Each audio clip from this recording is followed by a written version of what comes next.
What is up, Rams Nation? Yeah, I'm Scotty. This is Scotty Said, and I'm going to be dealing with a lot of topics from politics to science and tech, sports for sure, and we're going to talk about the Rams. That's going to be one of our big subjects. So will the Lakers.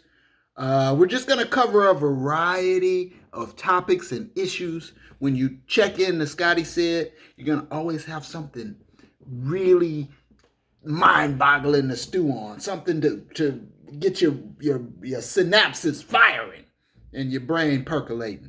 All right, let's get to it. Like, subscribe, share. Let's get to it. The Los Angeles Rams went on the road, playoff wild card game, and they defeated the Seattle Seahawks, Russell Wilson and the crew, Pete Carroll and the gang. I gotta say that there are a lot of experts, and I watch the football talk shows, and I realize these experts know nothing more about the game than I do. So I now am officially an expert. I knew who the Rams were going to start at quarterback in Seattle on Saturday. 2 days while the media experts were speculating it was going to be Jared Goff, I knew it would be Wolford. How did I know? I'll tell you. I also knew the Rams were going to pull a victory out in that first wild card game. How did I know? I'll tell you. But I realized the experts keep getting it wrong. Over and over and over. Game after game after game. Like, for example, and I don't want to pick on folks, but for example, this woman, Cynthia Freeland, with her formula, she puts these games through her formula, and she comes out wrong every time when it comes to the Rams. So your formula's off. Freeland? These other experts who always pick against the Rams. Stephen A. Oh, Stephen A. was going down with the Russell Wilson ship. Stephen A. said Russell Wilson was going to be cooking on Wild Card Weekend.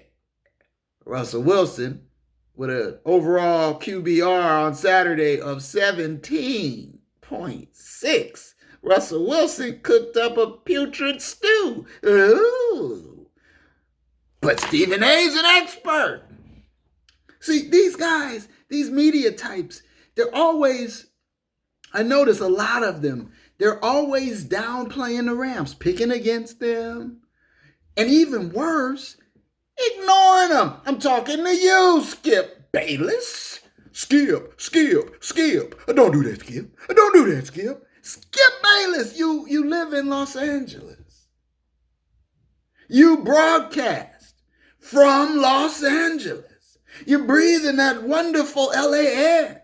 You're walking in the beautiful LA sun. Why must I hear about them damn Cowboys every day?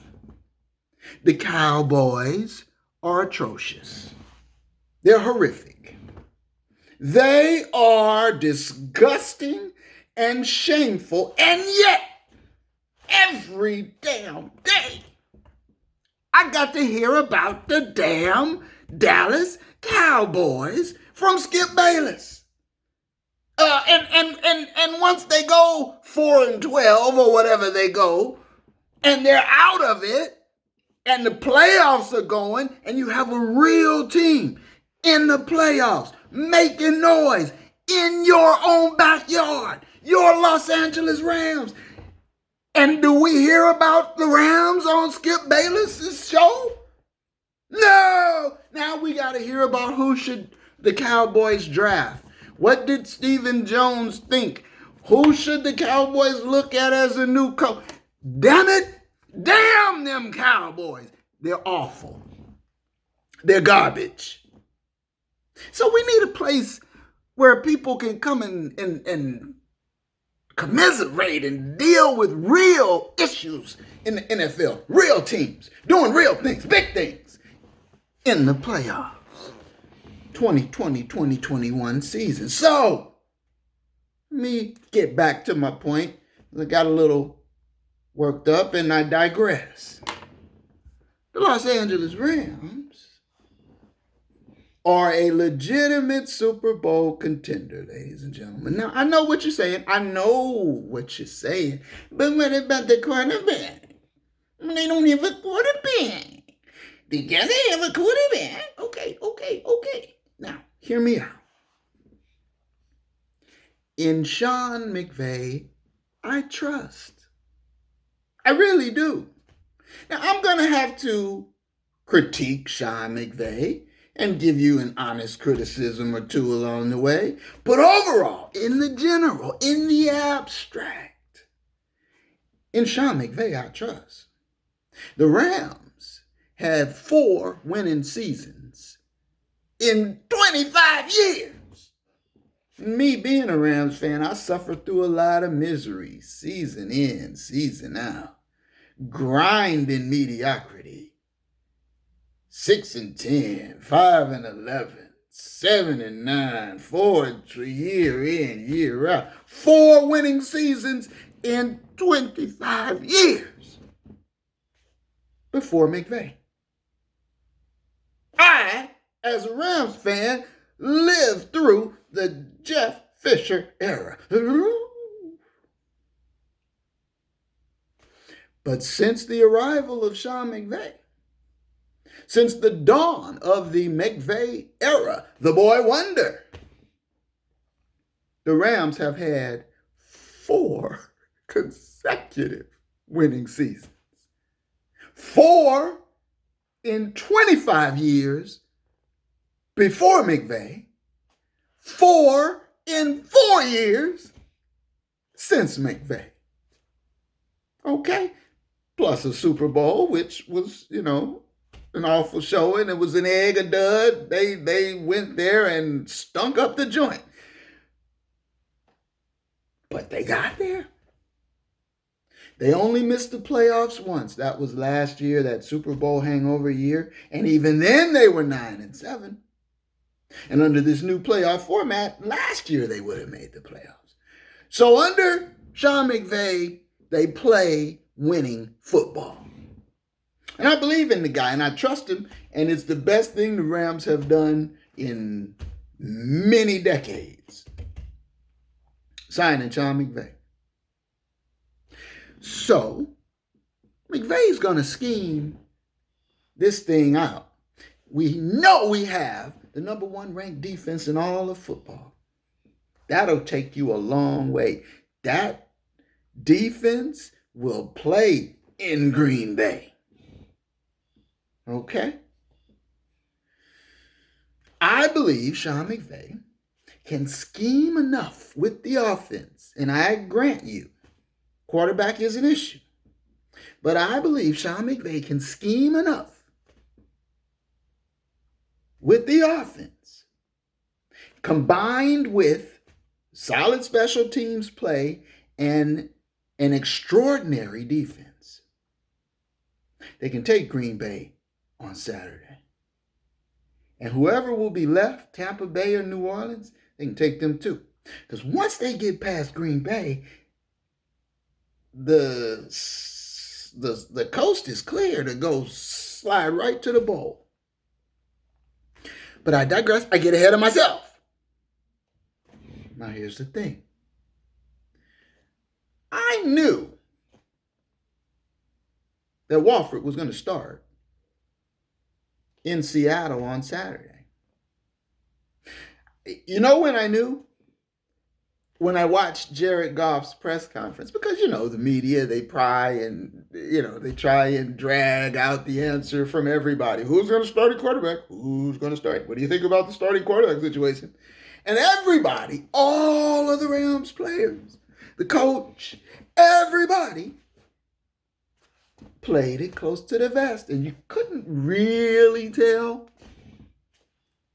And then Jared Goff stood before the media or sat. And they started asking him questions. And I'll be damned if he didn't give it away. I said, aha, there it is. Okay. Now, this was Wednesday, maybe? Thursday at the latest. Meanwhile, Thursday, Friday, Saturday morning, I'm watching the experts on TV still insisting Goff was going to start when I already knew what the plan was. And that's when I said, hey, man, I need to be one of these experts. And so here I am. So here is my first foray. My gift to you, Rams fans. Because as I said, we have a good football team in Los Angeles, and we get very little national attention. And I don't want to go off on a rant again, but if it's not Dallas, then it's the New York Giants, the Eagles. They of course are infatuated now with Tampa Bay because Brady's there. Okay, but it's like every other team. And a lot of teams are pretty awful. Garbage, in fact. Like them Cowboys. Meanwhile, back to the Rams. I knew Wolford would start, and I applaud McVay. That was the right decision. Here's the criticism. Damn it, if he didn't go and run him in the second series of the first quarter. Run him on a meaningless, maybe he's trying to establish something, get him going, plant something for later. But in the scheme of it, you expose this guy who you've got a lot built into for the game plan for this playoff game. You expose this guy to a neck injury, an ambulance ride, and you reinsert Jared Goff back into the equation. Here's the thing. The series prior to and the series during which Wolford was hurt, the offense was percolating, driving. They looked good. They were going in. Everything was clicking. And McVay outthought himself.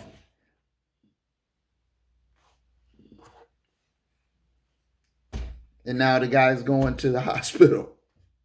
And immediately, once Goff was reinserted, you saw the same old lurching offense. Sack, incomplete, overthrow, near interception. It was miraculous. The Cooper Kupp play.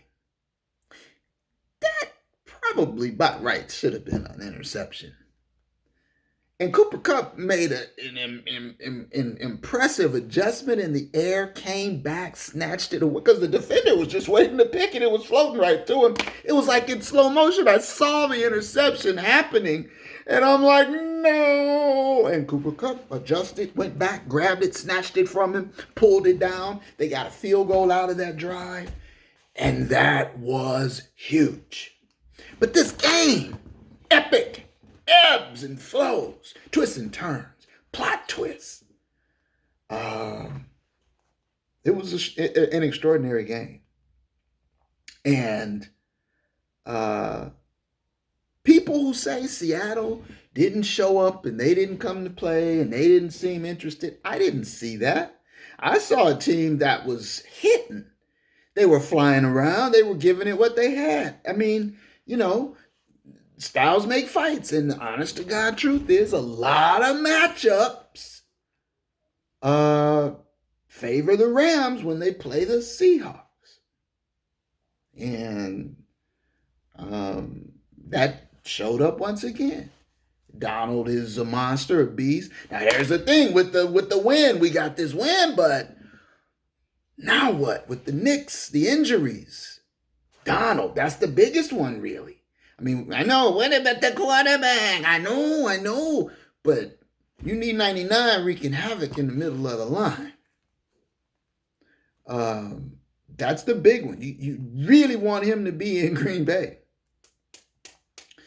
And then, of course, it looked to me that Cam had a little bit of a ding toward the very end. We saw Cooper Kupp got dinged at the end.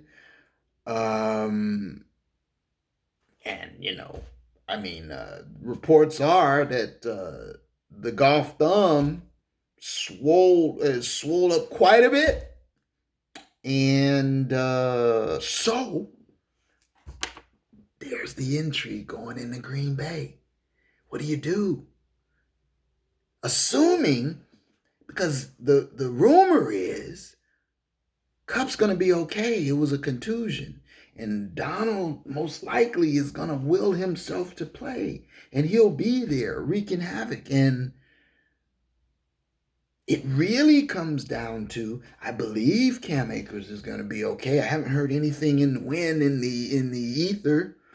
So it looks like we dodged a lot of bullets with these injuries. So then it comes down to quarterback. And so McVay wants to play the same game again. Oh, I don't know. We're going to see. We're going to wait and see. What do you want to do? What do you want to do? I know that McVay feels what I saw, in that he stated it was his stupid play calling that put Wolford in harm's way. He felt the remorse and regret for making the call. So he knows he got too cute. He was feeling himself. He's like, I got this shiny new toy. I got all these things. The offense is rolling. We're going to, And I would have really loved to have seen what Wolford could have done for 4 quarters. I think they would have lit Seattle up. They probably would have put up a 40 spot on them if Wolford had been able to play. Or is it Wolford? Woof, woof. The Wolf. I like the Wolf. I like the mobility. I like the fact that he puts his head down, tries to, well, in this case, you want to slide feet first, my man. So, but I like that he's willing to try and get that extra yard. He has good touch, throws tight spirals. I know he's vertically challenged, but it looks like he's got great command of the playbook. The team responds to him. He provides spark, energy, life. What he is more than anything is an indictment on Jared Goff. And going into next year, if McVay is the boy genius, then he's going to have to do something to address quarterback situation. And that's going to be another video for another time. But back to the playoffs and Green Bay. I do think the Rams can go in there and shock the world. I suspect at this point in time, all things being equal, if Wolford is structurally okay, I think McVay still wants to run Wolford. I think he wants to start him. I think he wants to play in 4 quarters. I think he wants to see him light up somebody. And he's got perfect cover because of that thumb. The thumb was almost like, the football gods. And it was all set up. The script was perfect. McVay had cover to switch to Wolford. Wolford then was going to light up the place, and he couldn't go back. And that was how it was going to ride off into the sunset. Wolford hopefully going to the Super Bowl. And then McVay ran him on a 3-yard quarterback draw for nothing. And the whole game plan went out the window. And true enough, Goff came in. He didn't play great. But at the end of the day, he didn't turn the ball over. And he threw a wide open touchdown pass when he had an opportunity. And he seemed to settle in and get a little better as The game progressed, and they got that victory. The thing is, they match up well with Seattle. And with Green Bay, they're going to need a little bit more quarterback play, better quarterback play. And that, I'm afraid, is where the story could end for the Los Angeles Rams if they have to run Jared Goff back out there. If Jared Goff starts in Green Bay, I don't think the result favors the Rams.